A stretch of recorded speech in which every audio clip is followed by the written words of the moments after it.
اللہ تعالیٰ کا لاکھ لاکھ شکر ہے، اس نے ہمیں انسان بنایا، جانور نہیں۔ اگر وہ ہمیں کوئی کتا یا بلی یا گدھا بنا دیتا تو ہم کیا کر سکتے تھے؟ کچھ بھی تو نہیں۔ اس کا احسان کہ اس نے ہمیں مسلمان بنایا، ہمیں فضیلت عطا کی، بے شمار احسانات سے نوازا۔ اس کے سارے انعامات اور احسانات میں اللہ تعالیٰ کی پہچان ہے، زندگی گزارنے کے اس سلیقے کو جاننا ہے جو اس نے ہمارے لیے بھیجا۔ لیکن افسوس یہ کہ بعض اوقات ہم اس طریقے، اس علم، اس سلیقے سے ناواقف ہونے کی بنا پر بہت سی مشکلات کا شکار ہوتے ہیں۔ اور آج کے دور میں انسان جتنی مادی ترقی کرتا چلا جا رہا ہے، اتنا ہی طرح طرح کے مسائل میں گھرتا چلا جا رہا ہے، طرح طرح کی پریشانیوں میں مبتلا ہے۔ آج کے دور میں انسان کو پیش آنے والی پریشانیاں یا بیماریوں میں سے ایک اہم ترین بیماری، جسے آپ ایک روحانی بیماری کہہ سکتے ہیں، وہ ہے ڈپریشن۔ آج ہر دوسرا شخص ڈپریشن کی بات کرتا سنائی دیتا ہے۔ سوال یہ پیدا ہوتا ہے کہ ڈپریشن کیوں پیدا ہوتا ہے؟ ڈپریشن کیا چیز ہے؟ اس کی علامات کیا ہے اور اس کا علاج کیا ہے؟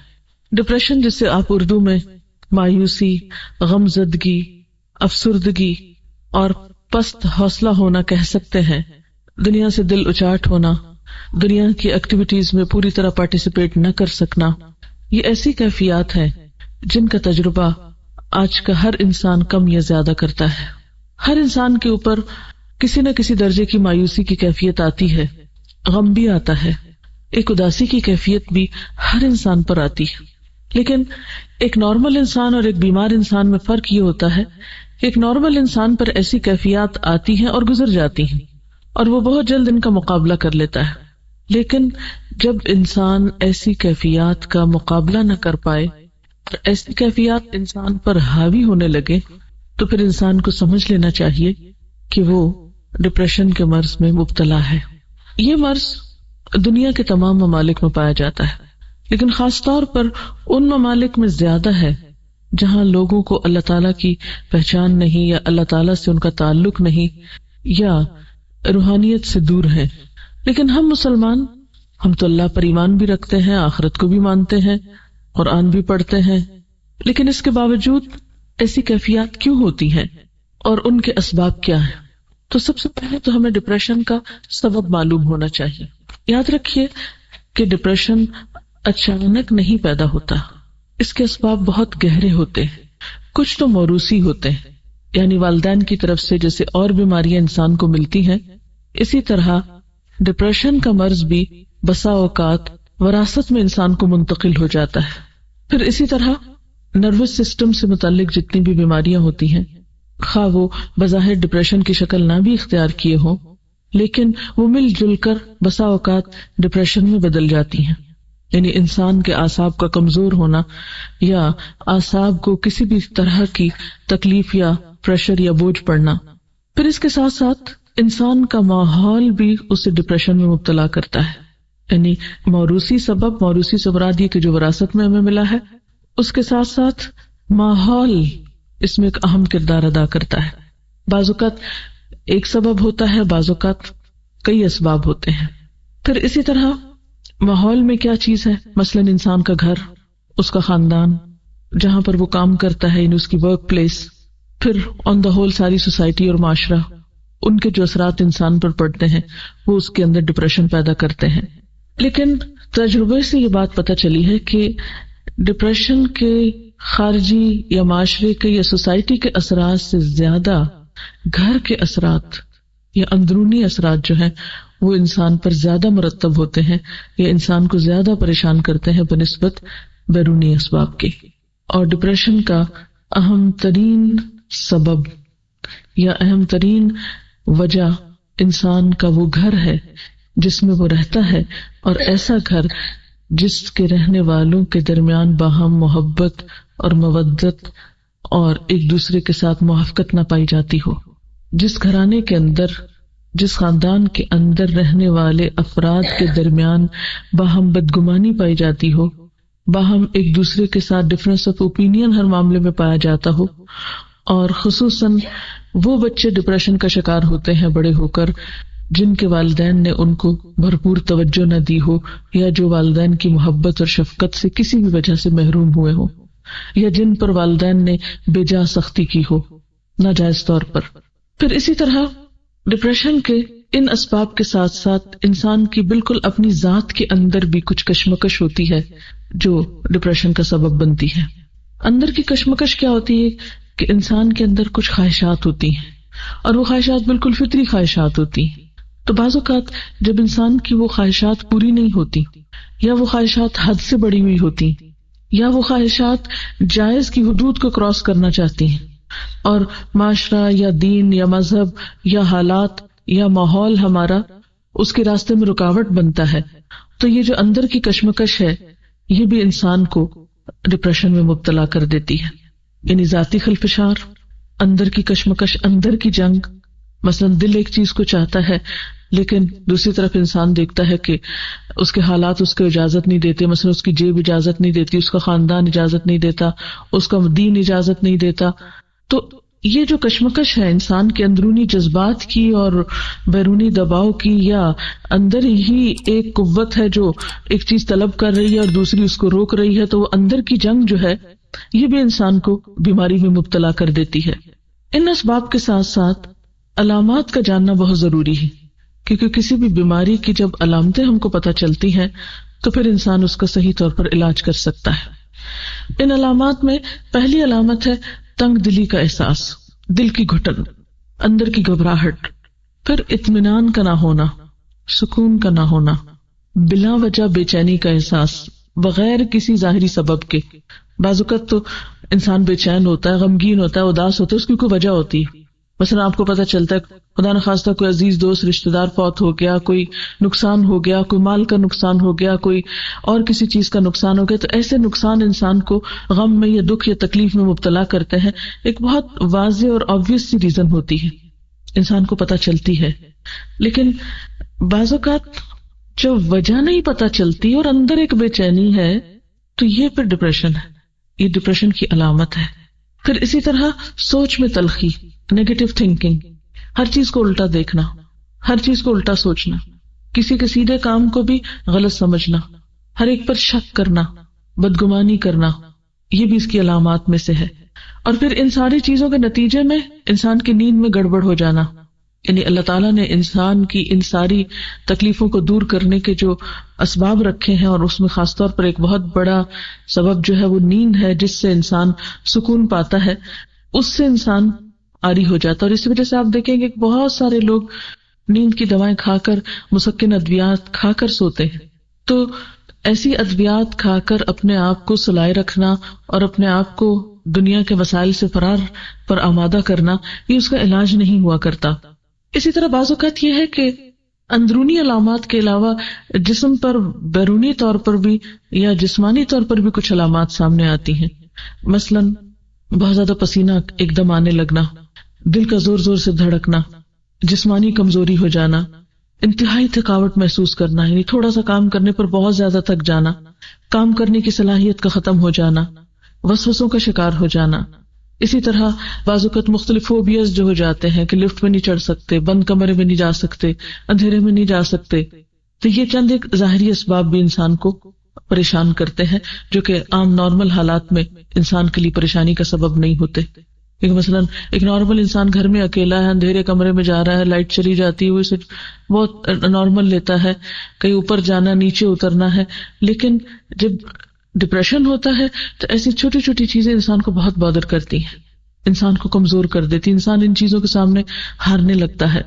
پھر اسی طرح بعض اوقات تو یہ چھوٹی چھوٹی بیماریاں جو ہیں بڑی بیماریوں میں تبدیل ہو جاتی ہیں، مثلا بعضوں کو السر ہو جاتا ہے، ہائپر ٹینسو ہو جاتے ہیں لوگ، اسی طرح استھما کی بیماری ہو جاتی ہے، بعضوں کی اسکن پر ہی ڈیزیز آ جاتی ہے، جیسے ایگزیما وغیرہ ہو جاتا ہے۔ اب لوگ اسکن کے اوپر دوائی باہر سے لگا رہے ہیں، ایستما کے لیے بیرونی طور پر دوائیاں کھا کے کنٹرول کر رہے ہیں، اور ایستما ہے کہ کنٹرول ہو ہی نہیں رہا، بی پی کی دوائی کھا رہے ہیں، وہ کنٹرول ہو ہی نہیں رہا، ڈوز بڑھاتے جا رہے ہیں۔ اب وہ بظاہر علاج ہو رہا ہے لیکن اصل کاز کو پکڑا ہی نہیں گیا، روٹ کو تو چھیڑا ہی نہیں گیا، ایسا ان کا نقصان کیا ہوتا ہے؟ ان دوائیوں کے پھر اپنے سائیڈ ایفیکٹس ہوتے ہیں، پھر ایک بیماری سے دوسری، دوسری سے تیسری، تیسری سے چوتھی، وہ بیماریوں کا ایک چین چل پڑتا ہے۔ اور بسا اوقات انسان ان بیماریوں کی اوٹ میں یا ان بیماریوں کے دامن میں پناہ لے کر اپنے لیے ایک جواز پیدا کر لیتا ہے، لیکن روٹ کاز اس کا کچھ اور ہوتا ہے. اس لیے کبھی بھی بظاہر ان نظر آنے والی بیماریوں کو ظاہری بیماریاں سمجھ کر علاج نہیں کرنا چاہیے، اس کے اصل سبب کی طرف بھی توجہ کرنی چاہیے. اور اس کے لیے سب سے پہلے یہ کہ درست ڈائگنوسس ہونے چاہیے، تشخیص صحیح ہونی چاہیے. عام طور پر علاج کیا کیا جاتا ہے؟ مریض کو سلا دیا جاتا ہے یا ٹرینکولائزرز دیے جاتے ہیں، لیکن یہ کافی نہیں ہے. یعنی روح کی بیماری کا علاج صرف گولیاں کھانے میں تو نہیں ہے. اس کا نقصان بعض اوقات کیا ہوتا ہے کہ انسان ایسی دوائیاں کھاتا ہے جس سے اس کا معدہ اور خراب ہوتا ہے. جب معدہ خراب ہوتا ہے اس کا نظام ہضم بگڑتا ہے، اس کی نیند کا سسٹم خراب ہوتا ہے، اس کے اندر صحیح خون پیدا نہیں ہوتا، سارے خون کے اندر دوائیاں دوڑ رہی ہوتی ہیں، تو اس سے بیماری جو ہے وہ بڑھتی چلی جاتی ہے. یعنی انسان ظلم پر ظلم اپنے ساتھ کرتا چلا جاتا ہے لیکن چین کہیں بھی نہیں پاتا. تو ایسی صورت میں انسان کو حقیقی علاج کی طرف رجوع کرنا چاہیے. اور وہ کیا ہے؟ سب سے پہلے سوچ کی درستگی. کیونکہ جب تک سوچ درست نہیں ہوگی، جب تک زندگی کے بارے میں اپروچ ٹھیک نہیں ہوگی، اس وقت تک انسان صحیح نہیں ہو سکتا. اور اس کے لیے یہ ہے کہ انسان اللہ تعالیٰ پر بھروسہ کرتے ہوئے چھوٹے چھوٹے نقصانات پر اپنے آپ کو ضائع نہ کرے. مثلا کسی کا کال ہے کہ گرے ہوئے دودھ پہ افسوس کا اظہار نہ کرے، لیکن ہم میں سے اکثر لوگ اسی عادت کے شکار ہوتے ہیں کہ اگر سویرے سویرے چائے بناتے ہوئے دودھ گر گیا تو سارا دن اسی کا غم، ہر تھوڑی دیر بعد خیال ہے آج دودھ گر گیا تھا، آج دودھ گر گیا تھا، آج دودھ گر گیا تھا، اس سے مجھے جو ہے وہ چولہا صاف کرنا پڑا، پھر وہ نقصان ہو گیا، پھر گھر میں اسمیل ہو گئی، پھر یہ ہو گیا، وہ ہو گیا. وہ ہر تھوڑی دیر بعد وہ اپنے اثرات بھی چھوڑ جاتا ہے اور پھر ہم اسے دیکھ دیکھ کے دکھی ہوتے رہتے ہیں. حالانکہ جو گرنا تھا گر گیا، بس ختم. اس کے بعد اس کو بھولنے کی کوشش کرنی چاہیے، کیونکہ اب افسوس کرنے سے حاصل کچھ نہیں. پھر اسی طرح کسی نے یہ بھی کہا کہ سیٹی کو اس کی قیمت سے زیادہ میں نہیں خریدنا چاہیے. یعنی سیٹی ایک معمولی سی چیز ہے نا، روپے 2 روپے میں مل جائے گی، اس پہ 10 روپے کیوں لگاتے ہیں آپ؟ تو جو چیز جتنی حیثیت کی، جتنی قیمت کی ہے، اس کو اسی قیمت میں رکھنا چاہیے، اس سے زیادہ اسے اہمیت نہیں دینی چاہیے. اگر 2 روپے کا دودھ گر گیا یا 10 روپے کا گر گیا تو اس کے بدلے میں اپنے آپ کو جو آپ اتنی قیمتی ہیں اس کو کیوں پریشان کر رہے ہیں، اس کو کیوں نقصان دے رہے ہیں؟ تو چھوٹے چھوٹے نقصانات پر بڑی چیز قربان نہیں کرنی چاہیے. ہر چیز کو اتنی ہی اہمیت دیں، ہر چیز کو اتنی اہمیت دیں جتنی اہمیت کی وہ لائق ہے. ہر نقصان پر اور ہر جانے والی چیز پر یہ سوچیں کہ اس چیز کی ویلیو کیا ہے، اس کی حقیقت کیا ہے، جس کے لیے میں اتنا رو رہی ہوں، کوڑ رہی ہوں، جان جلا رہی ہوں، خون جلا رہی ہوں، اس کی حقیقت کیا ہے. تو آپ دیکھیں گے کہ بہت ساری چیزیں جن پہ ہم دکھی ہوتے ہیں ان کی حقیقت کچھ بھی نہیں ہوتی، بالکل معمولی چیزیں ہوتی ہیں، لیکن اس پہ جو ہم خرچ کر رہے ہوتے ہیں وہ بہت بڑا ہوتا ہے. اور پھر اسی طرح یہ ہے کہ ماضی اور مستقبل کے دروازے بند کر دینے چاہیے، حال میں زندہ رہنے کی کوشش کرنی چاہیے. ماضی کو بھول جائیں اور مستقبل کے بارے میں سوچنا چھوڑ دیں. کل جس نے جنم ہی نہیں لیا اس کے بارے میں کیوں سوچ رہے ہیں، اور ماضی جو فوت ہو چکا اس کے بارے میں کیوں سوچ رہے ہیں؟ نہ وہ ہاتھ میں، نہ وہ ہاتھ میں. جو ہاتھ میں اس کی قدر کریں، جو آج پاس ہے اس کو ویلیو دیں. پھر اسی طرح آپ دیکھیں کہ کوئی بھی بیماری اس کا علاج کرنے سے پہلے پرہیز زیادہ اچھا ہوتا ہے. جیسے عام طور پہ ایک محاورہ بھی ہے نا کہ پرہیز علاج سے بہتر ہے.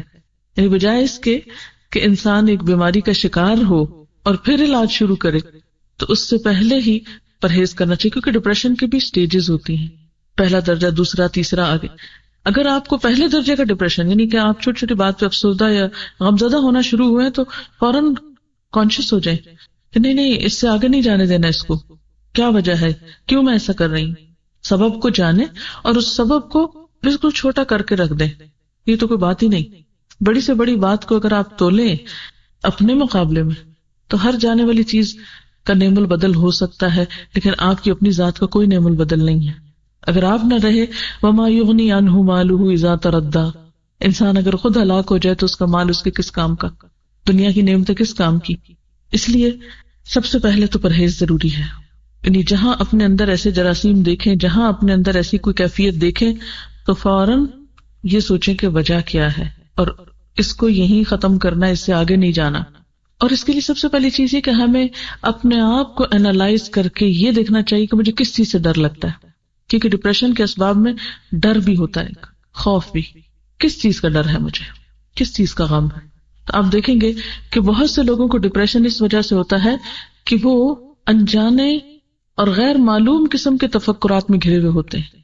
جیسے ابھی میں نے کہا نا کہ ماضی اور مستقبل کے دروازے دونوں بند کر دیں، صرف حال کا دروازہ کھلا رہنے دیں.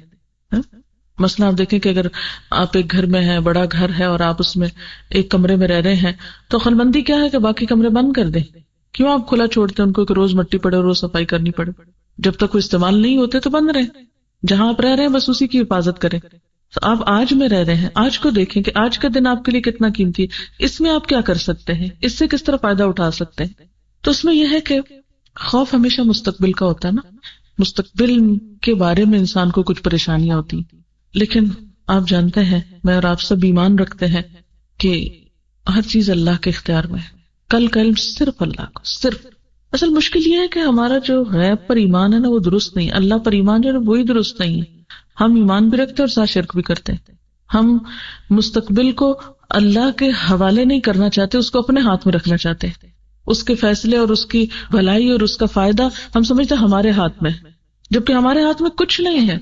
ہمارے ہاتھ میں تو وہ بھی نہیں ہے جو اس وقت میرے پاس ہے. ہم تو اتنے کمزور ہیں کہ ابھی نہیں پتا کہ ابھی تھوڑی دیر میں کیا ہو جائے. دنیا میں ہر آن کتنی تبدیلیاں ہو رہی ہیں. کسی کو پتا تھا یہ ہوائیں اور یہ بارشیں اور یہ ٹھنڈک اور یہ سب پھر اس طرح لوٹ آئے گا اور پورے ملک کو بارش اس طرح لپیٹ لے گی؟ کسی کو خبر نہیں تھی. 2-4 دن پہلے کسی کے وہم و گمان میں بھی نہیں تھا. ہو سکتا ہے کہ آپ ایک ہفتہ پہلے کی گرمی دیکھ کے پریشان ہو رہے ہوں اور سوچ رہے ہوں کہ ہائے گرمی آ رہی. کم از کم اور تو کسی کا نہیں مجھے پتا، میں اپنے بارے میں ضرور کہہ سکتی ہوں کہ ذرا سی دھوپ تیز ہوئی تو مجھے ایک دم پریشانی ہوئی، یا اللہ، اور میں اپنے دماغ پہ بوجھ ڈال کے بیٹھ گئی اب پھر گرمی آ رہی مجھ سے تو کچھ نہیں ہوگا. اور تھوڑی دیر میرے اوپر وہ کیفیت رہی، پھر میں نے سوچا چھوڑو، کوئی پتہ نہیں کل کو کیا ہوتا ہے اور کیا ہونا ہے اور کیا نہیں. اور اس کے بعد میں فوراً اس کیفیت سے نکلی. اور اگر میں نہیں نکلتی اور سارا دن میں اپنے آپ کو اس میں مبتلا رکھتی تو واقعی میں کچھ نہیں کر سکتی تھی. میرے اپنے اوپر وہ کیفیت آئی ایک خوف کی کہ گرمی آ رہی ہے، کیونکہ مجھے گرمی سے ڈر لگتا ہے بہت. جہنم سے بھی بہت ڈر لگتا ہے اور گرمی سے بھی بڑا ڈر لگتا ہے. تو مجھے لگتا ہے کہ گرمی آئی تو میرے کام کرنے کی صلاحیت جو کم از کم آدھی ختم ہو جائے گی، تو بہت مشکل پڑتی ہے مجھے اس کو ڈیل کرنے میں. خیر، اور آج جب مجھے سردی لگ رہی تھی دن کو تو میں سوچ رہی تھی کہ میں کتنی احمق تھی کہ میں گرمی سے پریشان ہو رہی تھی. مجھے تو نہیں پتا تھا کہ اگلے ہفتے موسم ایسا ہو جائے گا. اور واقعی ہمیں نہیں پتا کہ کل کے لیے جس چیز سے ہم پریشان ہو رہے ہیں وہ کل ہوگی بھی کہ نہیں ہوگی. تو ہر وہ چیز جس کا خوف آنے لگے، کوئی بھی چیز، کیونکہ خوف ڈپریشن کا سبب بنتا ہے، ہر وہ چیز جس کا خوف آنے لگے اس کو اپنے دل سے نکالنے کی کوشش کرے کہ نہیں، میں نے کل نہیں دیکھا، مجھے نہیں پتا کہ کل کیا ہوگا. آج نہیں ہے یہ چیز میرے پاس تو اس لیے مجھے پرواہ نہیں کرنی چاہیے. پھر آپ دیکھیں کہ دوسری بات یہ کہ جن چیزوں کا ہمیں خوف ہے ان کے اسباب معلوم کر کے سبب دور کرنے کی کوشش کر لیں. کوئی بھی چیز جس کا آپ خوف ہے آپ کو، تو اس کے لیے تیاری کر لیں. مثلاً اگر مجھے خوف ہے گرمی کا تو میں ذرا دیکھ لوں کہ اے سی ٹھیک کام کر رہا ہے یا نہیں، کپڑے گرمیوں کے ہیں یا نہیں. یعنی تیاری کر لوں بجائے اس کے کہ خوف زدہ ہو کے بیٹھ جاؤں اور سوچتی جاؤں اور بس. اس سے تو مسئلہ حل نہیں ہوگا. نمبر 1 یہ کل کا کسی کو نہیں پتا. نمبر 2 یہ کہ ہاں نہیں پتا لیکن پھر بھی ہم ایکسپیکٹ کرتے ہیں کہ ایسا ہو سکتا ہے، پاسبلٹی ہے، اور ہو بھی جاتا ہے ایسے، تو اس کے لیے ابھی سے تیاری شروع کر دیں، اس کا بندوبست کریں، اس سبب کو دور کرنے کی کوشش کریں. اور پھر آپ دیکھیں گے کہ جب سبب دور ہوگا، یعنی تیاری ہوگی، تو آپ کے اندر ایک کانفیڈینس آئے گا کہ نہیں اب آ جائے، اگر مشکل آتی بھی تو میں نبٹنے کی صلاحیت رکھتی، مجھے پتا ہے کہ کیسے ڈیل کرنا ہے اس لیے گھبرانے کی کیا ضرورت ہے. ہمارے اور خوف کیا ہوتے ہیں؟ مثلا سارے خوف کا تو میں یہاں ذکر نہیں کر سکتی، چند ایک خوف کا ذکر کر سکتی ہوں. مثلا ہمیں خوف ہوتا ہے کہ ہم کل کھائیں گے کہاں سے، ہمارا کیا بنے گا، ہمارے رزق کا کیا ہوگا، کون ہمارے لیے کمائے گا، کون ہمارے لیے لائے گا، کہاں سے کھائیں گے، کیا ہوگا. اور یہ خوف جن کے پاس بہت کچھ ہے ان کو بھی ہے اور جن کے پاس نہیں ہے ان کو بھی ہے، سب کو ہی ہوتا ہے. اللہ تعالیٰ نے قرآن پاک میں اس کا بہت اچھا جواب دیا ہے، وَكَأَيٍّ مِّن دَابَّةٍ لَا تَحْمِلُ رِزْقَهَا اللَّهُ يَرْزُقُهَا وَإِيَّاكُمْ وَهُوَ السَّمِيعُ الْعَلِيمُ. کتنے ہی جانور ہیں جو اپنا رزق اٹھائے نہیں پھرتے، ان کی پیٹھ پہ نہیں لدا ہوا، اللہ ان کو رزق دیتا ہے اور تمہارا رازق بھی وہی ہے. آخر اتنے سال زندگی کے گزارے، کسی دن بھوکے تو نہیں سوئے نا. 20 سال عمر ہے، 40 سال عمر ہے، 40 سال کھلایا نا اس نے، تو جس نے پچھلے 40 سال کھلایا وہ اگلے بھی کھلا دے گا، یہ اس کے ذمہ ہے. ہم اپنی طرف سے کوشش کرتے رہیں، جو ہم سے بن پڑتا ہے بناتے رہیں اور باقی معاملہ اس پہ چھوڑ دیں. پھر اسی طرح عموماً کیا ہوتا ہے، ہمیں خوف ہے کوئی مصیبت نہ آ جائے، ہائے یہ نہ ہو، مثلاً یہ شینڈلیئر خدا نہ خواستہ یہ نہ گر پڑے، یہ شیشہ نہ ٹوٹ جائے کہیں، کہیں آگ نہ لگ جائے، وہ کہیں باہر نکلی ہو بھی خدا نہ خواستہ ایکسیڈنٹ نہ ہو جائے. یعنی یہ چھوٹی چھوٹی باتیں ہوتی ہیں نا جو ہر وقت ہمارے دل سے آ کے گزرتی رہتی ہیں. چھوٹے چھوٹے خوف، یہ نہ ہو جائے، وہ نہ ہو جائے، وہ نہ ہو جائے، یعنی مصیبت کے آنے کا خوف، کسی بھی قسم کی مصیبت کے آنے کا خوف. اللہ تعالیٰ فرماتے ہیں ما اصاب من مصیبت فی الارض ولا فی انفسکم الا فی کتاب من قبل ان نبرأها ان ذلک علی اللہ یسیر. کوئی مصیبت ایسی نہیں جو زمین میں یا تمہارے اپنے نفس پہ نازل ہوتی ہو اور ہم نے اس کو پیدا کرنے سے پہلے ایک کتاب میں لکھ نہ رکھا ہو. ایسا کرنا اللہ کے لیے بہت آسان ہے. وہ تو لکھی جا چکی، اب کیا کرو گے؟ پریشان ہونے سے وہ ٹل جائے گی. ہاں ایک بات ہے، دعا کرو، دعا سے تقدیر بدلتی ہے. اور اپنے آپ کو ذہنی طور پر کسی بھی آنے والے حادثے کے لیے تیار رکھو. اللہ سے مدد مانگتے رہو کہ اللہ تعالیٰ ہر شر سے، ہر مصیبت سے بچائے. حفاظت کی دعائیں کرو، حفاظت کے اسباب اختیار کرو، کیونکہ اللہ نے انسان کو عقل دی ہے اور نبٹنا بھی سکھاتا. اور آپ نے یہ بھی دیکھا کہ جب کچھ پڑ جاتا ہے تو گزر بھی تو جاتا ہے نا. اور پھر اس موقع پر کچھ پچھلی مصیبتوں کو یاد کر لیں. وہ جو فلاں پڑی تھی تو کیا ہو گیا تھا، آئی تھی اور گزر ہی گئی نا، پھر کیا ہوا. کسی بڑے سے بڑے حادثے کو، بڑی سے بڑی پریشانی، بڑے سے بڑے دکھ کو یاد کر لیں اور پھر دیکھیں کہ وہ دکھ پہلے بہت بڑا تھا، پھر آہستہ آہستہ ختم ہو گیا. ہر آنے والا دکھ چلا جاتا ہے، کوئی نہیں رہتا دنیا میں. تو خدا نہ خواستہ اگر کوئی آ بھی گیا تو چلا بھی جائے گا. ایمان سلامت رہنا چاہیے، کیونکہ ہوتا یہ ہے کہ دکھ چھوٹا ہوتا ہے اور نقصان ہم بڑا کر بیٹھتے ہیں. وہ سیٹی کو اس کی قیمت سے زیادہ پہ خریدتے ہیں. مشکل چھوٹی ہوتی ہے اور اس کے لیے اپنے آپ کو گھلا ڈالتے ہیں، اپنے آپ کی قیمت لگا دیتے ہیں نا اس میں. پھر اللہ تعالیٰ فرماتے ہیں وَإِن يَمْسَسْكَ اللَّهُ بِضُرٍّ فَلَا كَاشِفَ لَهُ إِلَّا هُوَ وَإِن يَمْسَسْكَ بِخَيْرٍ فَهُوَ عَلَى كُلِّ شَيْءٍ قَدِيرٌ. اگر اللہ تمہیں کسی قسم کا نقصان پہنچائے تو اس کے سوا کوئی نہیں جو تمہیں اس نقصان سے بچا سکے، اور اگر وہ تمہیں کسی بھلائی سے بہرہ مند کرے تو وہ ہر چیز پہ قادر ہے. گویا نقصان بھی اس کے ہاتھ میں، نفع بھی اس کے ہاتھ میں.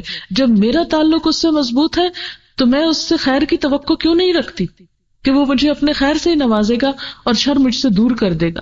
پھر اسی طرح انسان بسا اوقات بیمار ہونے سے ڈرتا ہے کہ بڑھاپا ہوا تو میرا کیا بنے گا.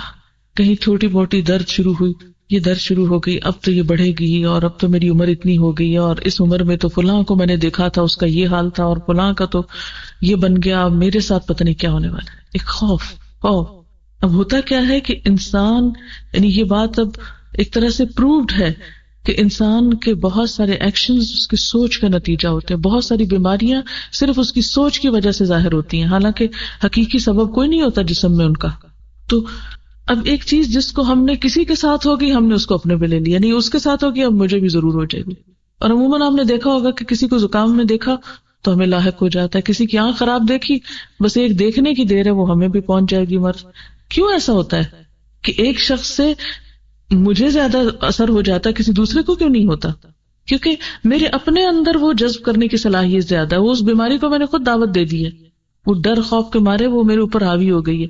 اور اگر اس وقت انسان دعا پڑھ کے معاملہ اللہ کے حوالے کر دے، حدیث میں آتا ہے نا کہ جو شخص کسی مصیبت زدہ کو دیکھ کے یہ دعا پڑھے گا اللہ تعالیٰ اس کو اس مصیبت سے محفوظ کر دے گا.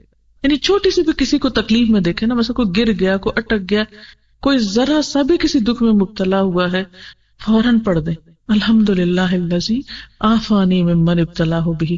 اللہ کا شکر ہے جس نے مجھے اس مصیبت سے بچا کے رکھا ہے. تو جب شکر ادا کریں گے اللہ تعالیٰ کا تو اللہ تعالیٰ آپ کو محفوظ کر لے گا. اور یقین کے ساتھ پڑھیں.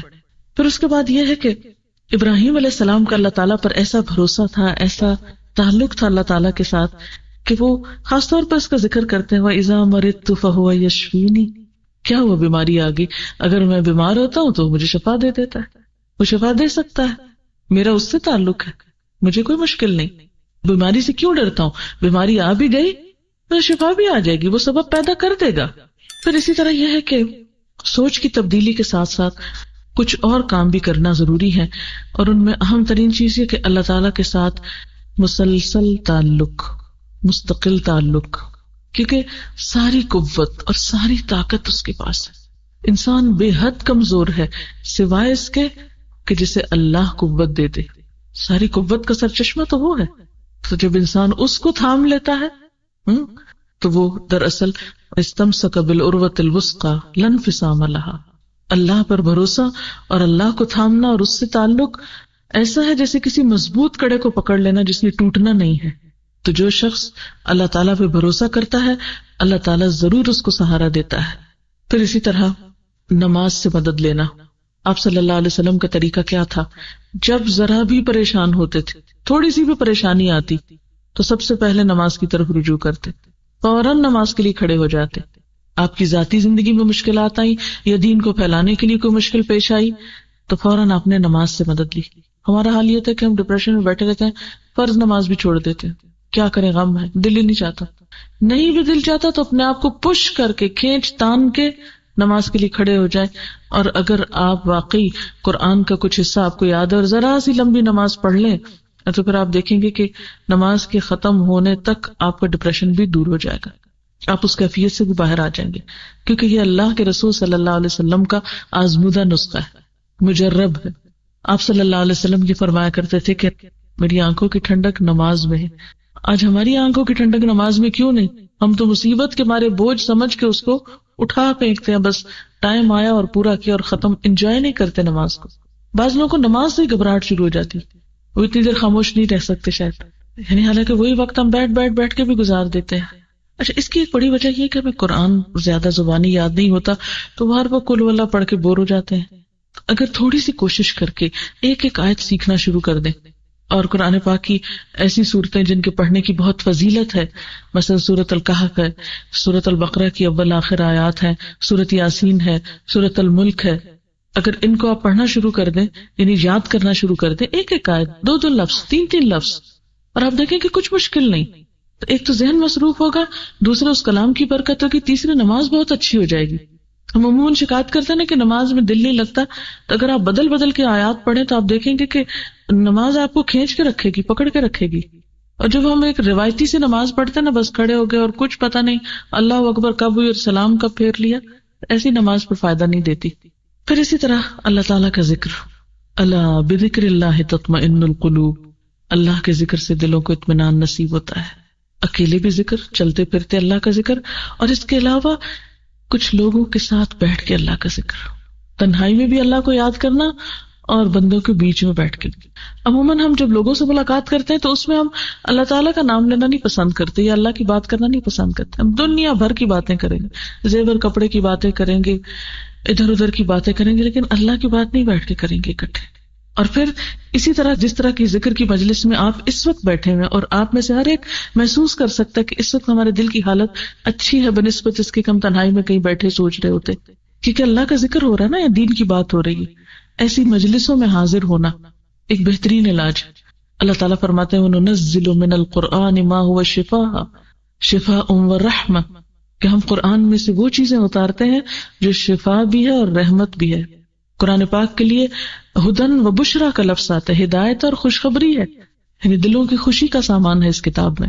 اور اکیلے تلاوت بھی فائدہ دیتی ہے، اور کسی مجلس میں محفل میں بیٹھ کے سب کے ساتھ قرآن پڑھنا بھی فائدہ دیتا ہے.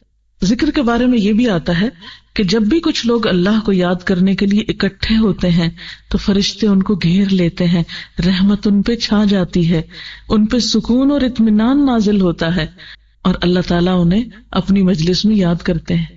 تو جس مجلس کے اوپر رحمت چھا جائے، جس مجلس پہ فرشتے پر بچھائیں یعنی اپنے پروں سے ڈھانپ لیں، اور جس مجلس کے لیے وعدہ ہے کہ اس میں بیٹھنے والوں پہ سکون نازل ہوتا ہے، لیکن شیطان ہمیں ایسی مجلسوں کو سے بھگا کے رکھتا، نہیں وہاں نہیں جانا، ابھی بڑے مصروف ہو تم، بہت کام ہے، وہاں جاؤ گے تو یہ کام کیسے ہوگا، وہ کام کیسے ہوگا.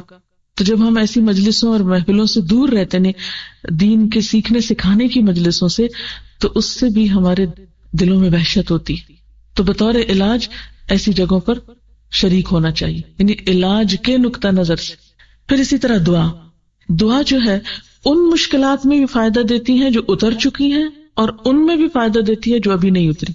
یعنی حدیث کا مفہوم یہ ہے کہ دعا ان مصیبتوں اور بلاؤں میں بھی فائدہ مند ہے جو آ چکی ہیں انسان پہ، اور ان میں بھی فائدہ مند ہے جو ابھی آئی نہیں، ان کو پیچھے ہی روک رکھتی.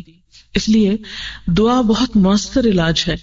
قرآن پاک میں اللہ تعالیٰ فرماتے ہیں وَقَالَ رَبُّكُمُ ادْعُونِي أَسْتَجِبْ لَكُمْ، تمہارا رب کہتا ہے مجھے پکارو، مانگو تو صحیح، میں قبول کروں گا تمہاری دعا. لیکن شیطان عموماً ہم کو بہکاتا ہے کہ نہیں تم تو اتنے گناہگار ہو، تمہاری نہیں سنی جائے گی. وہ کوئی اور ہی لوگ ہوتے ہیں جن کی دعائیں سنی جاتی. کس نے آپ کو بتا دیا کہ جب آپ کا رب آپ کو کہہ رہا ہے ادعونی استجب لکم، مانگو مجھ سے دوں گا میں تم کو، پھر ہم کیوں نہیں مانگتے؟ اور ساتھ ہی پھر اللہ تعالیٰ نے ڈانٹ پلائی ان الذین یستکبرون عن عبادتی سیدخلون جہنم داخرین، جو لوگ گھمنڈ میں آ کر میری عبادت سے، میری دعا سے منہ موڑتے ہیں، وہ ضرور ذلیل و خوار ہو کر جہنم میں داخل ہوں گے. یعنی دعا نہ کرنا انسان کی بدبختی کی علامت ہے، اور یہ بدبختی انسان کو پھر بڑی مصیبت میں مبتلا کر دیتی. اس لیے یا حی یا قیوم برحمتک اٹھتے بیٹھتے دعائیں کرنا، اللہ تعالیٰ سے مدد حاصل کرنا، یہ انسان کے لیے بہترین نسخہ ہوتا ہے. اسی طرح بلند آواز سے قرآن پاک کی تلاوت، یعنی ایک ہوتا ہے نا انگلی پھیرتے رہتے ہیں خاموشی سے، یہ نہیں تلاوت کہلاتی. تلاوت کیا ہے؟ اونچی آواز سے بولے. اور اونچی آواز سے کیا ہوتا ہے؟ کیونکہ عربی زبان میں اور خاص طور پہ قرآن پاک میں ہمارے جو سارا ووکل سسٹم ہے وہ سارا استعمال ہوتا ہے. ہماری زبان کے کنارے، سائڈز، ہمارے ہونٹ، ہمارا حلق، ہمارے سینے تک، دل تک اس کے اثرات آتے ہیں. یعنی عربی زبان میں جو حروف ہیں، ہر حرف کے منہ سے نکالنے کی جگہ الگ ہے. جب ہم صحیح طور پر تلاوت کرتے ہیں، صحیح انداز میں، جیسے حق کا تلاوتی جس کو کہتے ہیں، تو اس سے وہ سارے تار ہلتے ہیں، ہمارے مختلف پوائنٹس پہ جا کے ٹچ کرتی ہے وہ تلاوت، اور اس کے ذریعے وہ ڈپریشن جو ہے وہ ختم ہونے لگتا ہے. تو بطور خاص کبھی غم کا دورہ پڑنے ہی لگے، ابتدائی سمپٹمز میں فوراً سب کام چھوڑ دیجئے، قرآن کھول کے لاؤڈلی پڑھنا شروع کر دیجئے. آپ دیکھیں گے اگر آپ 15 منٹ صرف لاؤڈلی قرآن پڑھیں گے، آپ اس کیفیت سے باہر ہوں گے. یعنی بہترین علاج ہے، کیونکہ وَنُنَزِّلُ مِنَ الْقُرْآنِ مَا هُوَ شِفَاءٌ وَرَحْمَةٌ، لیکن رحمت للمومنین، یہ ماننے والوں کے لیے، یقین کرنے والوں کے لیے تو یہ فائدہ مند ہے. اور اگر ہمارے اس وقت یقین ہی شیکی ہو جائے تو پھر نہیں فائدہ دیتا. پھر اسی طرح اللہ کا تقویٰ، اللہ سے ڈرتے رہنا، پھر نیکی کے کاموں میں دلچسپی رکھنا، یعنی نیک کاموں میں آگے بڑھنا، نیکی کے مواقع کو ضائع نہ کرنا. اور اس میں کیا ہے، ایک چھوٹی سی نیکی کیا بتائی، تمہارا اپنے بھائی کو دیکھ کے مسکرا دینا بھی صدقہ ہے. اب مسکرانے پہ کیا خرچ آتا ہے ہمارا، لیکن اللہ تعالیٰ نے اس کو بھی ہمارے لیے صدقہ شمار کیا. اور قرآن پاک میں اللہ تعالیٰ کا وعدہ ہے، من عمل صالحا من ذکر او انثى وهو مؤمن فلنحيينه حياة طیبہ ولنجزینہم اجرہم باحسن ما كانوا يعملون. جو شخص بھی نیک عمل کرتا ہے، خواہ وہ مرد ہو یا عورت، بشرطے کہ مومن ہو، اسے ہم دنیا میں پاکیزہ زندگی، عمدہ زندگی بسر کرائیں گے. اچھا، یہ بات میں کس لیے آپ کو بتا رہی ہوں؟ اس لیے کہ آپ کے دل کے اندر وہ خاص خوشی اور خاص سکون آ جائے جس سے عام طور پر دنیا کے لوگ محروم رہتے ہیں. مادہ پرستی کا شکار لوگ اس خوشی سے محروم رہتے ہیں. کبھی آپ ٹینشن کا شکار ہوئے، ذہنی تناؤ کا ہوئے؟ یہ آج کے دور کا ایک بہت بڑا مرض ہے، بہت بڑا مرض ہے، کھا رہا ہے انسانوں کو اور ان کی صلاحیتوں کو. اللہ تعالیٰ نے ہر مرض کے لیے دوا پیدا کی، ہر مرض کی دوا ہے. سٹریس مینجمنٹ آج کے دور میں ایک سائنس بن چکی اور مختلف طریقوں سے، ہیلوں بہانوں سے لوگ علاج کر رہے ہیں. تو آئیے دیکھتے ہیں کہ ہمارا دین اس کے بارے میں ہمیں کیا حل دیتا ہے. یہاں میں مولانا وحید الدین صاحب کی ایک تحریر پڑھوں گی اور اس کے ساتھ ساتھ کچھ کمنٹ کروں گی. زندگی میں بار بار مسائل اور مصائب آتے ہیں، زندگی میں بار بار مسائل اور مصائب آتے ہیں، یعنی مصیبتیں آتی ہیں. ایسا ہر مرد اور عورت کے ساتھ پیش آتا ہے، یعنی کوئی ایک غیر معمولی چیز نہیں ہے، سب کے ساتھ ہوتا ہے. ان مسائل اور ان مشکلات سے کس طرح کامیابی کے ساتھ نپٹا جائے، مقابلہ کیسے کیا جائے، اس کا جواب قرآن کی سورت نمبر 2 کی ایک آیت میں ملتا ہے. اس کا ترجمہ یہ ہے، اور ہم ضرور تم کو آزمائیں گے کچھ ڈر اور بھوک سے، اور مالوں اور جانوں اور پھلوں کی کمی سے، اور ثابت قدم رہنے والوں کو خوشخبری دے دو جن کا حال یہ ہے کہ جب ان کو کوئی مصیبت پہنچتی ہے تو وہ کہتے ہیں ہم اللہ کے لیے ہیں اور ہم اسی کی طرف لوٹنے والے ہیں. انا للہ و انا الیہ راجعون. مسائل اور مصائب کے وقت کوئی شخص ذہنی تناؤ کا شکار کیوں ہوتا ہے، یعنی ٹینشن ہوتی کیوں ہے؟ مصیبت کے آنے پر انسان کیوں ٹینس ہوتا ہے؟ اس کا سبب یہ ہے کہ وہ اس کو ایک ایسی چیز سمجھتا ہے جس کو نہیں ہونا چاہیے تھا. وہ کہتا ہے کہ یہ ہونی ہی نہیں چاہیے تھی. آدمی اگر یہ سمجھ لے کہ جو کچھ پیش آیا ہے وہ خود فطرت کے قانون کے تحت پیش آیا ہے تو وہ کبھی ذہنی تناؤ کا شکار نہ ہو. یعنی ہم کہتے ہیں اسے نہیں ہونا چاہیے تھا، اگر انسان مان لے کہ نہیں اس کو تو ہونا تھا اور ایسا ہوتا رہتا ہے اور یہ زندگی کا ایک حصہ ہے، it's part of life, accept کر لے کہ جو ہونا تھا ہو گیا تو ٹینشن ختم ہو جائے گی. مثلا اگر آندھی اور بارش آئے تو وہ بھی انسان کے لیے مسئلہ پیدا کرتی. یاد کر لیجیے پچھلے سال کی بارشیں، کوئی مسئلہ پیدا ہوا تھا؟ میرے خیال ہے ہر گھر میں کچھ نہ کچھ مسئلہ ہوا ہوگا. مگر آندھی اور بارش کے وقت آدمی ذہنی تناؤ کا شکار نہیں ہوتا، اس کو فطرت کے قانون کے تحت ہونے والا واقعہ سمجھتا ہے کہ بارشیں تو آتی ہی ہیں، آندھیاں بھی آتی ہیں، اور معتدل انداز میں اس کا سامنا کرتا ہے، یعنی پازیٹیولی اس کو فیس کرتا ہے. یہی معاملہ زندگی کے مسائل اور مصائب کا بھی ہے. یہ چیزیں خالق کے تخلیقی منصوبے کے تحت پیش آتی ہیں. تخلیقی منصوبہ کیا ہے؟ یہ اللہ تعالیٰ کا جو پلان ہے کریشن کا، اس کا یہ حصہ تھی. وہ انسان کے لیے زحمت میں رحمت، بلیسنگ ان ڈسگائز کی حیثیت رکھتی ہیں، یعنی ایک چھپی ہوئی بلیسنگ یا نعمت ہوتی، کیونکہ ان مع العسر یسرا ہوتا ہے. آدمی اگر پیش آنے والے مصائب کو اس حیثیت سے لے تو وہ کبھی ذہنی تناؤ کا شکار نہ ہو. مسائل یا مصائب کا سامنا کرنے کے دو طریقے ہیں، یعنی مسائل یا مشکلات کو نبٹنے کے دو طریقے ہیں. ایک صبر کا طریقہ ہے اور دوسرا بے صبری کا طریقہ. بے صبری کا طریقہ دوسرے لفظوں میں منفی رد عمل، نیگیٹو رسپانس کا طریقہ ہے. بے صبری کیا ہے؟ Negative response. ذہنی تناؤ ہمیشہ بے صبری کا نتیجہ ہوتا ہے، عجلت، جلد بازی، صبر نہ کرنا. اس کے مقابلے میں صبر کا طریقہ آدمی کو ذہنی تناؤ کا شکار ہونے سے بچا لیتا ہے. یعنی انسان اگر ایکسپٹ کر لیتا ہے اور خاموش ہو جاتا ہے، اس کڑوے گھونٹ کو پی لیتا ہے کہ تو زندگی کا حصہ، پھول کے ساتھ کانٹا ہے، اگر چپ گیا اور خون نکل رہا ہے تو اس خون کو ہٹا دو اور تھوڑا ہاتھ مل لو، ٹھیک ہو جائے گا. لیکن اگر انسان اس موقع پہ کہے نہیں میں تو آئندہ میں تو پھول کو ہاتھ نہیں لگاؤں گا اور میں اس کو دیکھوں گا نہیں، پھر تو کیا ہوگا؟ ہمیشہ کے لیے پھول سے ملنے والی خوشبو اور خوشی سے محروم ہو جائے گا. اس دنیا میں ہر آدمی قانون خداوندی بالفاظ دیگر قانون فطرت کے تابع ہے. وہ اپنے آغاز میں بھی اسی قانون کے ماتحت ہے اور اپنے آخر میں بھی اسی قانون کے ماتحت. ایسی حالت میں حقیقت پسندی کا طریقہ یہ ہے کہ کوئی مرد یا عورت جب بھی کسی مسئلے سے دوچار ہو تو وہ معتدل انداز میں اس کا سامنا کرے اور اس کو اپنے حق میں خیر سمجھ کر قبول کر لے. تکلیف دہ، ناپسندیدہ اور پریشان کن چیزوں کو اپنے حق میں خیر سمجھ کے قبول کر لے. اس میں خیر کے پہلو تلاش کرنے لگے کہ اس کی وجہ سے میری زندگی میں کہاں کہاں بھلائی بھی آئی. اس آیت میں مصیبتوں کا مقصد ابتلا وَلَنَبْلُوَنَّكُمْ بتایا گیا ہے. ابتلا کے معنی امتحان یا آزمائش کے ہیں. انسانی زندگی میں اس قسم کے امتحان کا مقصد کیا ہے؟ مقصد یہ ہے کہ اس کو حوادث کے درمیان تربیت دے کر زیادہ بہتر انسان بنایا جائے. یعنی مشکلات کیوں آتی ہیں؟ انسان کو کیا بنانے کے لیے؟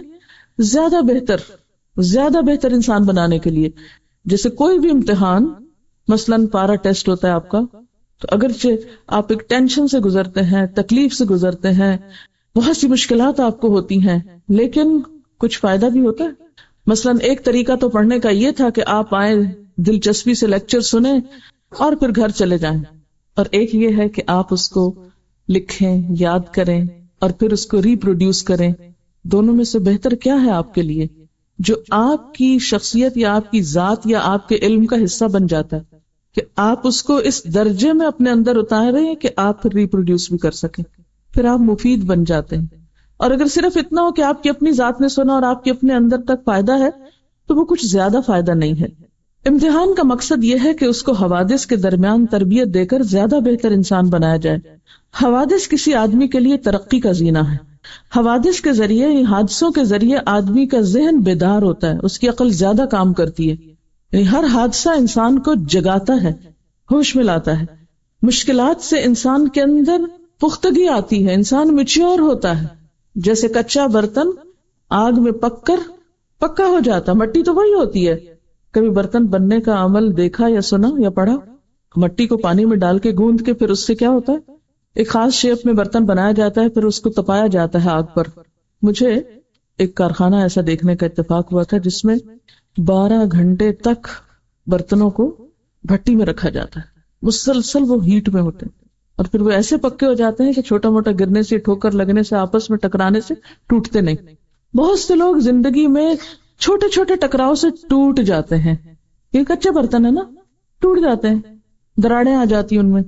لیکن جو برتن زیادہ دیر تک پکے ہوئے ہوتے ہیں, یہ خاص مقدار تک تپے ہوئے ہوتے ہیں, وہ چھوٹی چھوٹی باتوں سے پھر ٹوٹتے نہیں ہیں, وہ پھر کام کے ہوتے ہیں, وہ فائدہ مند ہوتے ہیں.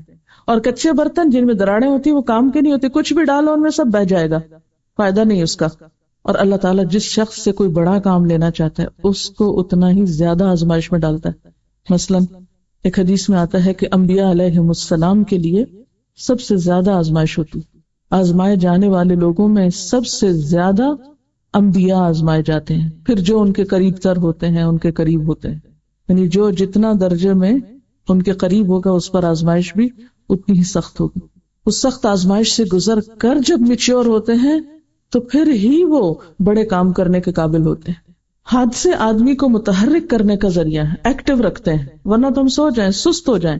جب چیلنجز سامنے ہوتے ہیں تو ہم زیادہ کام کرتے ہیں.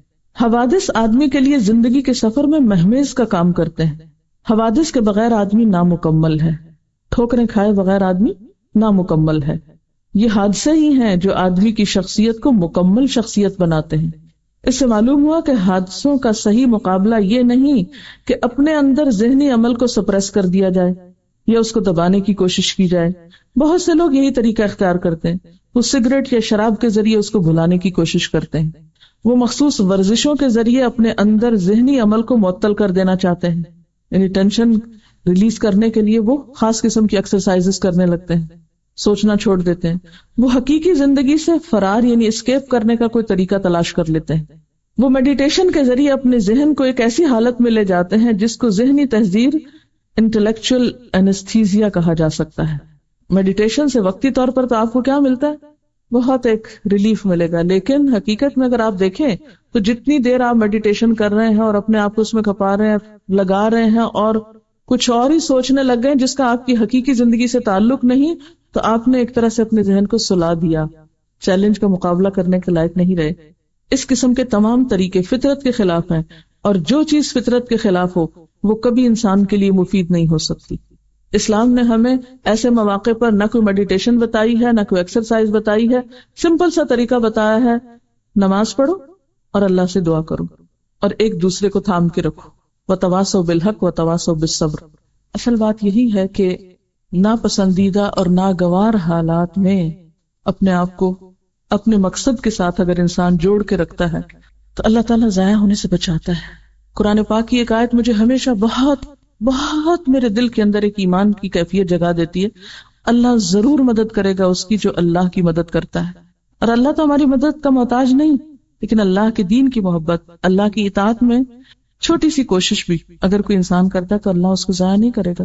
جیسے نبی صلی اللہ علیہ وسلم پر جب پہلی وحی نازل ہوئی اور آپ بہت گھبرائے ہوئے تھے, گھر تشریف لائے, تو خدیجہ نے کیا کہا تھا, واللہ لا یخزیک اللہ ابدا, اللہ کی قسم اللہ آپ کو ہرگز رسوا نہ کرے گا. انک لتحمل الکل وتکسب المعدوم وتقر الضیف, کیونکہ آپ دوسروں کا بوجھ اٹھاتے ہیں. آپ جن کے پاس کچھ نہیں, معدوم یعنی جن کے پاس کچھ کھانے کو نہیں, کوئی ضروریات زندگی نہیں, ان کے لیے اپنی کمائی میں سے خرچ کرتے ہیں, کما کر دیتے ہیں ان کو, اور مہمانوں کی عزت کرتے ہیں. اللہ آپ کو رسوا نہیں کرے گا.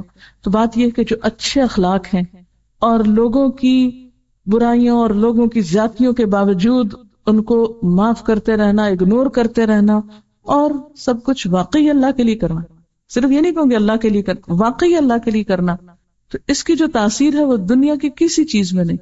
اللہ تعالیٰ فرماتے ہیں نا قرآن پاک میں, لو انفقت ما فی الارض جميعا ما الفت بین قلوبہم, زمین بھر میں جو کچھ ہے سب کا سب بھی اگر تم خرچ کر ڈالتے ان پر تو ان کے دلوں میں وہ محبت نہیں جگا سکتے تھے.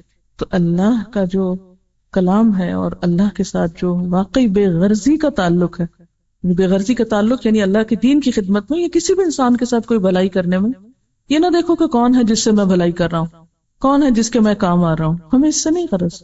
جیسے ایک شخص نے کہا میں صدقہ کروں گا, رات کو کروں گا تاکہ ریاکاری نہ ہو, کسی کو پتہ ہی نہ چلے کہ میں نے دیا ہے, اتنا چھپا کر دوں گا. تو رات کو اس نے اندھیرے میں کسی کو صدقہ دیا, صبح پتا چلا اس کو کہ اوہ وہ تو کسی مالدار کو لگ گیا, بڑا اس کو افسوس ہوا کہ میرا صدقہ ضائع ہو گیا. اگلے دن اس نے کہا اچھا میں آج تو بہت سوچ سمجھ کے دوں گا, لیکن وہ کسی چور کے ہاتھ لگ گیا. تیسرے دن کسی بہت خراب عورت کے ہاتھ لگے, پروسٹیچیوٹ کے ہاتھ لگے, بڑا پریشان ہوا کہ یہ کیا میرا صدقہ قبول کیوں نہیں ہو رہا. کبھی کہیں چلا جاتا کبھی کہیں, تو اسے بتائے گا کہ نہیں ضائع نہیں ہوا. مالدار شخص ہو سکتا ہے صدقہ لے کر صدقہ کرنے کا سوچے, چور چوری سے باز آ جائے, اور ایک خراب عورت جو ہے وہ گناہ سے باز آ جائے کہ غائبانہ طور پر کس طرح ان کی اللہ نے مدد کی. تو انسان کو مخلص ہو کر, بے غرض ہو کر, نیک نیتی کے ساتھ نیکی کرتے چلے جانا چاہیے. اگر وقتی اور فوری طور پر اس کا کوئی رزلٹ سامنے نہیں بھی آتا تو مایوس نہیں ہونا چاہیے, چھوڑ نہیں دینا چاہیے. جب اللہ کے لیے کیا ہے تو ضائع نہیں ہو سکتا. ہم تنگ نظر ہے نا, ایک کام کرتے ہم کہتے 2 اور 2 4, اس کا رزلٹ یوں سامنے آنا چاہیے, میری اس نیکی کا نتیجہ اس شکل میں سامنے آنا چاہیے. کبھی بھی یہ نہ دیکھیں کہ چھوٹا کام ہے یا بڑا, کیا ملے گا اس سے, کیا حاصل ہوگا, لوگ میری تعریف کریں گے کہ نہیں, مجھے کچھ دیں گے کہ نہیں. تو انشاءاللہ جب آپ اللہ اور اپنے بیچ میں سیلف کو ذرا ہٹا کے رکھیں گے, سیلف کو, تو آپ کا سفر تیز ہو جائے گا انشاءاللہ. جب ہم نیکی اس لیے کرتے نا, مثلا اگر میرے گھر میں درس ہوگا تو میں دین پر اتنا خرچ کروں گی, اگر میرے علاقے میں یہ چیز ہوگی تو میں, آج صبح میں ایسے سوچ رہی تھی کہ اگر آئندہ کسی نے میرا انٹرویو کیا تو میں اسے کہوں گی ایک سوال پوچھو مجھ سے کہ دین کے راستے میں رکاوٹیں کتنی ہیں, کون سی رکاوٹ سب سے بڑی تھی. تو میں ضرور کہوں گی کہ لوگوں کی خود غرضیاں اور لوگوں کی ذاتیں, نفس. کیونکہ جب ہم خود غرض ہوتے ہیں نا, میرا فائدہ, میرا بچہ, میرا گھر, میری ذات, میرا نام, میری شہرت, میری اہمیت, پھر دین تو پیچھے چلا جاتا ہے.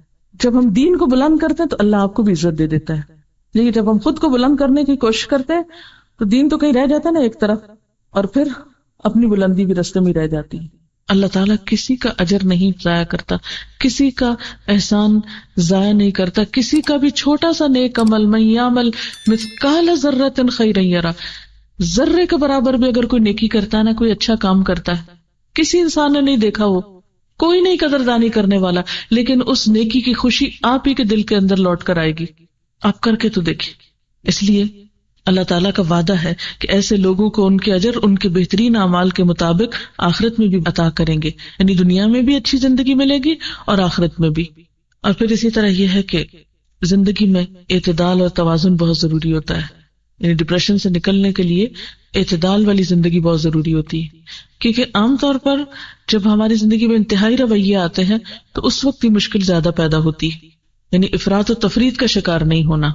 افراط و تفریط میں کیا آتا ہے, مثلا اگر آپ کسی سے محبت کرتے ہیں تو حد سے زیادہ, نفرت کریں تو حد سے زیادہ, غصہ کریں تو حد سے زیادہ, کھائیں تو حد سے زیادہ, سوئیں تو حد سے زیادہ, تو یہ افراط و تفریط ہوتی ہے.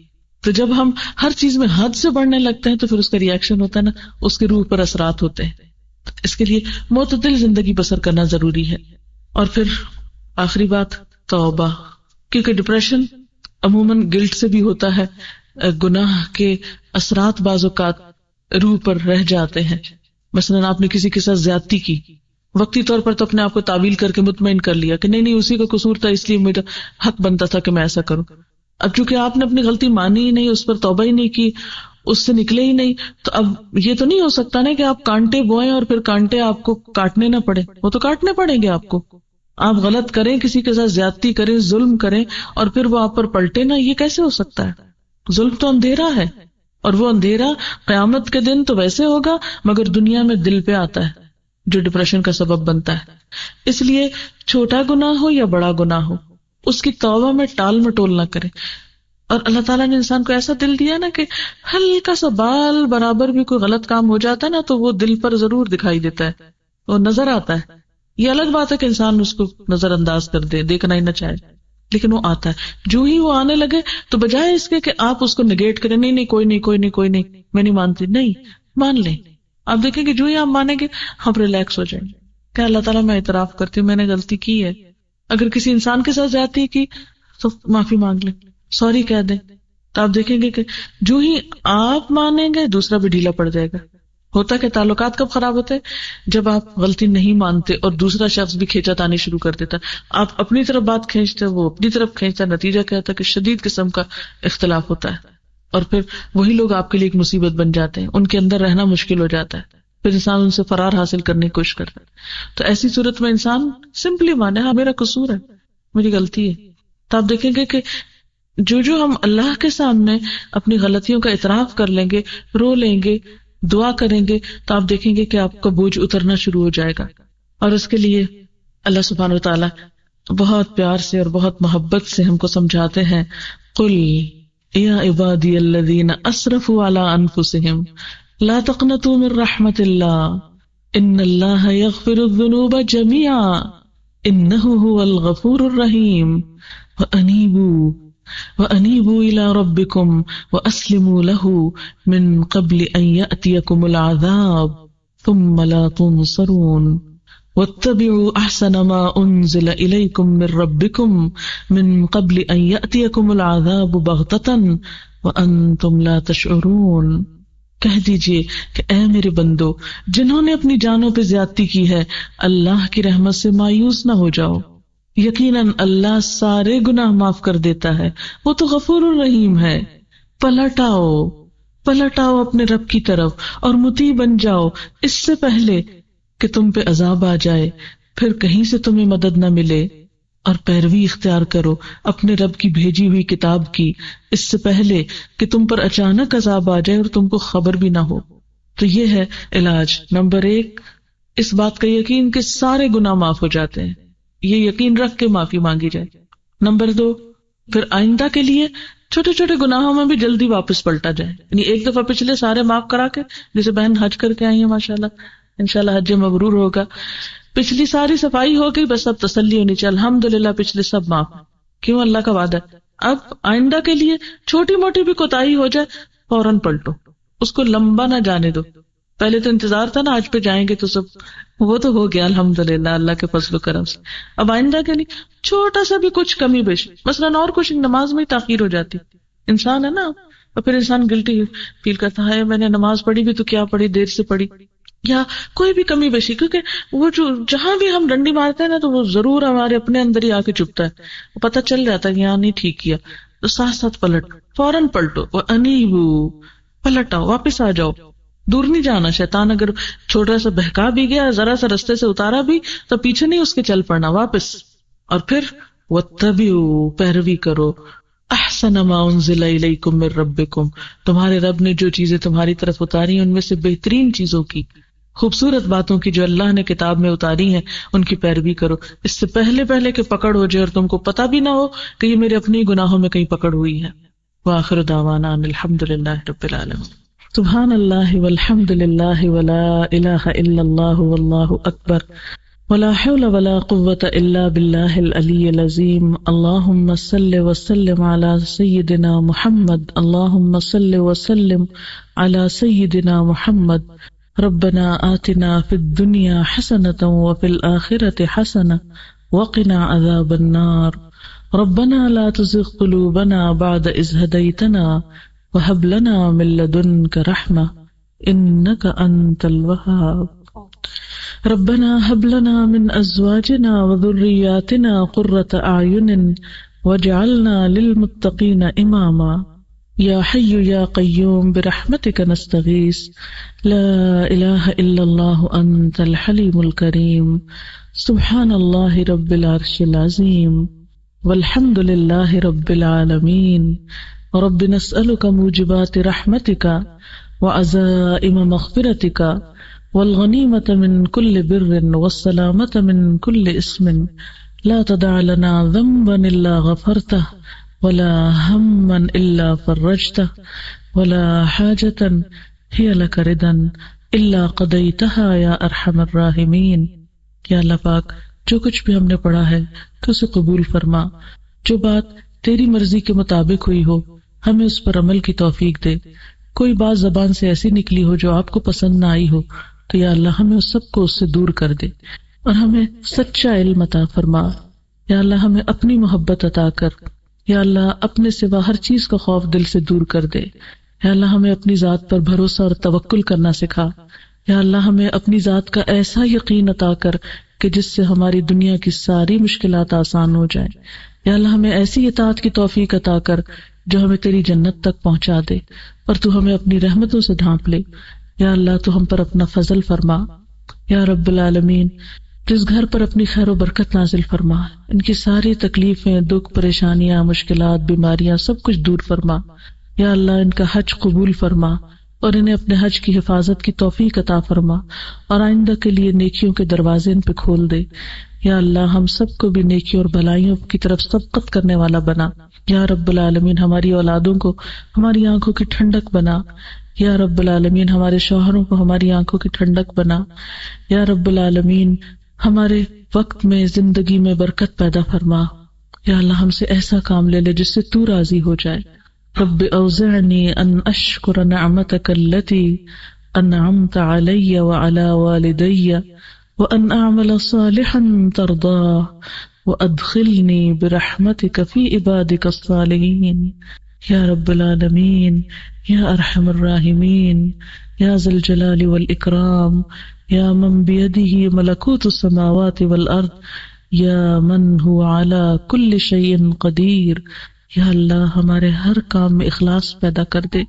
یا اللہ ہمارا ہر کام ایسا کام ہو جو تجھے پسند آ جائے، اور ہماری زندگی میں جو چیزیں آپ کو پسند نہیں ان سب کو دور کر دے۔ یا رب العالمین تو ہمیں دنیا اور آخرت میں اپنی رحمتوں سے ڈھانپ لے۔ ربنا تقبل منا انک انت السمیع العلیم وتب علینا انک انت التواب الرحیم، وصلی اللہ تعالی علی خیر خلقہ محمد وعلی آلہ واصحابہ واہل بیتہ اجمعین برحمتک یا ارحم الراحمین۔ الہی آمین۔